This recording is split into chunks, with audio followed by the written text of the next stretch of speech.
इसके बाद राजा अलर्क उन्हें प्रणाम करके उस स्थान पर आए जहाँ काशीराज और सुबाहु बैठे थे। उन लोगों के निकट पहुंचकर अलर्क ने हंसते हुए कहा, राज्य की इच्छा रखने वाले काशीराज, अब आप इस राज्य को भोगें अथवा आपकी इच्छा हो तो भाई सुबाहु को दे दें। अलर्क की यह बात सुनकर काशीराज ने कहा, अलर्क, तुम क्षत्रिय धर्म के ज्ञाता हो, फिर बिना युद्ध किए राज्य क्यों छोड़ रहे हो? अलर्क ने कहा, नरेश्वर, तुम्हारे भय से अत्यंत दुख पाकर मैंने योगेश्वर दत्तात्रेय जी की शरण ली और उनकी कृपा से अब मुझे ज्ञान प्राप्त हो गया है। समस्त इंद्रियों को जीतकर तथा सब ओर से आसक्ति हटाकर मन को ब्रह्म में लगाना और इस प्रकार मन को जीतना ही सबसे बड़ी विजय है। अतः अब मैं तुम्हारा शत्रु नहीं हूँ, तुम भी मेरे शत्रु नहीं हो, तथा ये सुबाहु भी मेरे अपकारी नहीं है। मैंने इन सब बातों को अच्छी तरह समझ लिया है। अलर्क के यूं कहने पर राजा सुबाहु अत्यंत प्रसन्न होकर उठे और धन्य धन्य कहकर अपने भाई का अभिनंदन करने के पश्चात वे काशीराज से इस प्रकार बोले, नृपश्रेष्ठ, मैं जिस कार्य के लिए तुम्हारी शरण में आया था वह सब पूरा हो गया, अब मैं जाता हूँ। काशीराज ने आश्चर्यचकित होते हुए कहा, सुबाहु, तुम किस लिए आए थे? तुम्हारा कौन सा कार्य सिद्ध हो गया? मुझे तुम्हारी बातों से बड़ा कौतूहल हो रहा है। सुबाहु ने कहा, काशीराज, मेरा यह छोटा भाई तत्वज्ञ होकर भी सांसारिक भोगों में फंसा हुआ था। मेरे दो बड़े भाई परम ज्ञानी हैं। उन दोनों को तथा मुझे हमारी माता ने बचपन में ही तत्व ज्ञान दिया था, किंतु यह अलर्क उस ज्ञान से वंचित रह गया। इस अलर्क को गृहस्थ आश्रम के मोह में फंसकर कष्ट उठाते हुए देखकर हम तीनों भाइयों को कष्ट होता था। तब मैंने सोचा, दुख पड़ने पर ही इसके मन में वैराग्य की भावना जागृत होगी, अतः युद्धोद्योग के लिए आपका आश्रय लिया। राजन, आपके संग से मैंने यह बहुत बड़ा कार्य सिद्ध कर लिया। तुम्हारा कल्याण हो, मैं जाऊंगा। काशी नरेश से यूं कहकर परम बुद्धिमान सुबाहु चले गए। काशीराज ने भी अलर्क का सत्कार करके अपने नगर की राह ली। अलर्क ने अपने ज्येष्ठ पुत्र का राज्याभिषेक कर दिया और स्वयं सब प्रकार की आसक्तियों का त्याग करके आत्मसिद्धि के लिए वन में चले गए। वहां बहुत समय तक वे निर्द्वंद्व एवं परिग्रह शून्य होकर रहे और अनुपम योग संपत्ति को पाकर परम निर्वाण पद को प्राप्त हुए। महाराज अलर्क से संबद्ध कथा का सार श्री प्रियदास जी ने निम्न कवित्व में इस प्रकार निरूपित किया है। अलर्क कीरति में राचो नित साचो, ये किए उपदेश हो न छूटे विषय वासना। माता मंदालसा की बड़ी यह प्रतिज्ञा सुनो, आवे जो उदर मांझ फेरी गर्भ आसना। पति को निहोरो ताते रहो छोटो कोरो, ताको ले गए निकासी मिली काशी नृप शासना। मुद्रिका उघारी और निहारी, दत्तात्रेय जू को भय भव पार करी प्रभु की उपासना। भगवान की माया को जीत लेने वाले भक्त। रिभु इक्ष्वाकुरु ऐल गाधी रघु रहे, गए सत धन्वा अमृत रंति उतंग भूरी देवल बेबस्वत मनवा। नहुष जजाति दिलीप पुरु, जदु गुह मानधाता। पिप्पल निमि भरद्वाज दक्ष, सरभंग संघाता।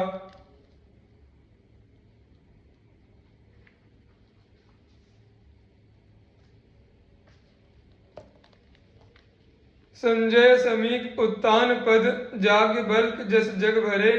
तिन चरण धूरी मोह भूरी, सिर जे हरि माया तरे। जो भक्त भगवान की अपार माया से तर गए, उसके जाल में नहीं फंसे, उनके श्री चरणों की बहुत सी रज सादर मेरे सिर पर है और सदा रहे। रिभु जी, इक्ष्वाकु जी, ऐल जी, गाधी जी, रघु जी, रय जी, गय जी, शतधन्वा जी, अमूर्त जी, रंति देव जी, उत्तंक जी, भूरी श्रवा जी, देवल जी, वैवस्वत मनु जी, नहुष जी, ययाति जी, दिलीप जी, पुरु जी, यदु जी, गुह जी, मानधाता जी, पिप्पल जी, निमि जी, भरद्वाज जी, दक्ष जी, शरभंग जी, संजय जी, शमीक जी, उत्तान पाद जी और याज्ञवल्क्य जी इनके सुयश संसार में भरे हुए हैं। ये भगवत भक्ति के प्रताप से माया को जीतने वाले हैं। यहाँ इन भक्तों का पावन चरित्र संक्षेप में प्रस्तुत किया जा रहा है। महर्षि ऋभु ब्रह्मा के मानस पुत्रों में से एक हैं। ये स्वभाव से ही ब्रह्म तत्वज्ञ तथा निवृत्ति परायण भक्त हैं। तथापि सद्गुरु मर्यादा की रक्षा के लिए इन्होंने श्रद्धा भक्ति से युक्त होकर अपने बड़े भाई सनत सुजात की शरण ली थी। उनसे संप्रदायगत मंत्र, योग और ज्ञान प्राप्त करके ये सर्वदा सही स्थिति में ही रहने लगे। मल विक्षेप तथा आवरण से रहित होकर ये जहाँ कहीं भी पड़े रहते। शरीर के अतिरिक्त इनकी कोई कुटी नहीं थी। यूं ही विचरते हुए महर्षि ऋभु एक दिन पुलस्त ऋषि के आश्रम के समीप जा पहुंचे। वहां पुलस्त का पुत्र निदाघ वेदाध्ययन कर रहा था। निदाघ ने आगे आकर नमस्कार किया। उसके अधिकार को देखकर महर्षि ऋभु को बड़ी दया आई। उन्होंने कहा, इस जीवन का वास्तविक लाभ आत्मज्ञान प्राप्त करना है। यदि वेदों को संपूर्णतः रट जाए और वस्तु तत्व का ज्ञान न हो तो वह किस काम का है। निदाघ, तुम आत्मज्ञान का संपादन करो। महर्षि ऋभु की बात सुनकर उसकी जिज्ञासा जग गई। उसने इन्हीं की शरण ली। अपने पिता का आश्रम छोड़कर वह उनके साथ भ्रमण करने लगा। उसकी सेवा में तन्मयता और त्याग देखकर महर्षि ने उसे तत्व ज्ञान का उपदेश किया। उपदेश के पश्चात आज्ञा की कि निदाघ, जाकर गृहस्थ धर्म का अवलंबन लो, मेरी आज्ञा का पालन करो। गुरुदेव की आज्ञा पाकर निदाघ अपने पिता के पास आया। उन्होंने उसका विवाह कर दिया। इसके पश्चात देविका नदी के तट पर वीरनगर के पास एक उपवन में निदाघ ने अपना आश्रम बनाया और वहां वह अपनी पत्नी के साथ गार्हस्थ का पालन करने लगा।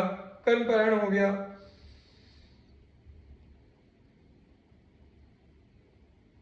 बहुत दिनों के बाद ऋभु को उसकी याद आई। अपने अंगीकृत जन का कल्याण करने के लिए वे वहां पहुंच गए। महापुरुष जिसे एक बार स्वीकार कर लेते हैं उसे फिर कभी नहीं छोड़ते। वे बलि वैश्व देव के समय निदाघ के द्वार पर उपस्थित हुए। निदाघ ने उन्हें न पहचानने पर भी गृहस्थ धर्मानुसार अतिथि को भगवत रूप समझकर उनकी रुचि के अनुसार भोजन कराया।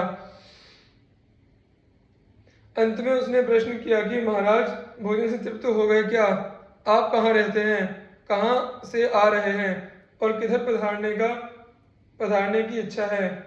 महर्षि ऋभु ने अपने कृपालु स्वभाव के कारण उपदेश करते हुए उत्तर दिया, ब्राह्मण भूख और प्यास प्राणों को ही लगती है। मैं प्राण नहीं हूं। जब भूख प्यास मुझे लगती ही नहीं तब तृप्ति अतृप्ति क्या बताऊं। स्वस्थता और तृप्ति मन के ही धर्म है। आत्मा इनसे सर्वथा पृथक है। रहने और आने जाने के संबंध में जो पूछा उसका उत्तर सुनो। आत्मा आकाश की भांति सर्वगत है। उसका आना जाना नहीं बनता। मैं न आता हूं न जाता हूं और न किसी एक स्थान पर रहता ही हूं। तृप्ति अतृप्ति के हेतु ये सब रस आदि विषय परिवर्तनशील हैं। कभी अतृप्तिकर पदार्थ तृप्तिकर हो जाते हैं और कभी तृप्तिकर अतृप्तिकर हो जाते हैं। अतः विषम स्वभाव पदार्थों पर आस्था मत करो। इनकी ओर से दृष्टि मोड़कर त्रिगुण व्यवस्था और समस्त अनात्म वस्तुओं से ऊपर उठकर अपने आप में स्थिर हो जाओ। ये सब संसारी लोग माया के चक्कर में पड़कर अपने स्वरूप को भूले हुए हैं। तुम इस माया पर विजय प्राप्त करो। महर्षि ऋभु के इन अमृतमय वचनों को सुनकर निदाघ उनके चरणों पर गिर पड़े। फिर उन्होंने बतलाया कि मैं तुम्हारा गुरु ऋभु हूँ। निदाघ को बड़ी प्रसन्नता हुई। महर्षि चले गए।